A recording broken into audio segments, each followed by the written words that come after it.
मक्कारी और परेड जी। अलीगढ़ से लेकर पाकिस्तान, हाँ, मगर हमें ऐसा लगता है कि हमारे देश में ऐसा कोई जगह नहीं बचा जिसमें ये चीजें नहीं हैं। नहीं नहीं, दो चीज़ें हैं ना सर।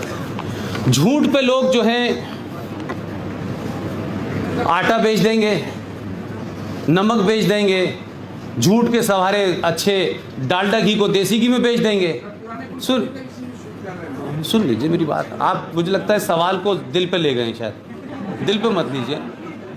मैंने इसलिए कहा कि जब आपके पास कोई चीज़ रिटन फॉर्म में हो और जब आप उसको झूठ बोलने लगें, मैं उस झूठ और मक्कारी फरेब की बात कर रहा हूं कि अगर किताब में बात ये लिखा है तो जो बात बताओ, जो किताब में नहीं लिखा वो तुम बता रहे हो। कुरान मजीद में कहां लिखा हुआ है भाई कि हिंदू लड़कियों को फंसाओ, उनका धर्म बदलो और अपनी गिनती बढ़ाओ? ये कहां लिखा है? तो अगर नहीं लिखा तो क्यों कर रहे हो? फिर कुरान का हवाला क्यों दे रहे हो? फिर बताओ कि कहां लिखा है कुरान मजीद में कि जो आपको नहीं मानता, मेरे रसूल को नहीं मानता, मेरे अल्लाह को नहीं मानता, मेरे मोहम्मद को नहीं मानता, उसका कत्ल वाजिब है? अगर लिखा है तो बताओ।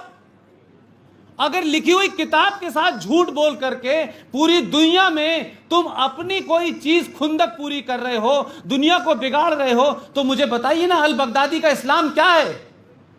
अगर अल बगदादी गलत कर रहा है तो कौन रोकेगा? पुष्पेंद्र नहीं रोकेगा। इस देश के 20 करोड़ लोगों को जाकर के अल बगदादी के खिलाफ आवाज उठानी चाहिए, जाकिर नाइक के खिलाफ आवाज उठानी चाहिए।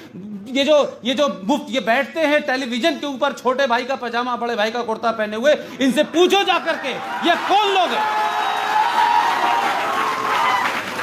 ये कौन लोग हैं भाई जो सुबह से लेकर शाम तक इस्लाम का नाम ले लेके, हदीस का नाम लेकर के, शरिया का नाम लेकर के आप मारते हैं? पूछो कश्मीर में महबूबा मुफ्ती से। नाम तो महबूबा मुफ्ती रखा हुआ है, नाम तो अब्दुल्ला रखा हुआ है, लेकिन काम आपके जाहिलों और बदमाशों गुंडों जैसे हैं। पूछिए कि भाई किसने कहा था कि 3 लाख हिंदुओं को आप मार दें? कहां से इस्लाम में लिखा हुआ है? और लिखा है तो बताओ।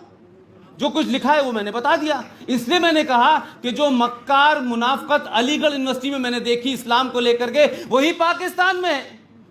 और भारत के अंदर इस्लाम कुछ और है, सऊदी अरब में कुछ और है। आपको मालूम है कि इस्लाम में कब्रों का कंसेप्ट नहीं है। कब्र के बारे में मना किया गया है कि कब्र नहीं बनेगी, जो जनाब चले गए हैं उनको ज़मीन में दफनाइए, मट्टी डाल दीजिए और खुदा हाफिज कर दीजिए। लेकिन ये बड़ी बड़ी संगमरमर की कब्रें क्यों बनेंगी? ये बड़े बड़े कब्रिस्तान क्यों बनेंगे? और समाजवादी पार्टी से कुछ लोगों ने डिमांड कर दिया कि भाई हमारा कब्रिस्तान की बाउंड्री बननी है। मैंने ये बात आजमगढ़ में कही कि भाई ये बाउंड्री बननी है, 450 करोड़ रुपया चाहिए। तो मुलायम सिंह ने उसको दे भी दिया। तो मैं उसके बाद जब गया आजमगढ़ तो मैंने कहा मुझे ये समझ नहीं आया भाई कि जो कब्रिस्तान में लेटा है वो सड़क पे आ नहीं सकता, सड़क वाला उधर जाना नहीं चाहता, तो 4.5 करोड़ की ये बाउंड्री किसके लिए बना रहे हो भाई?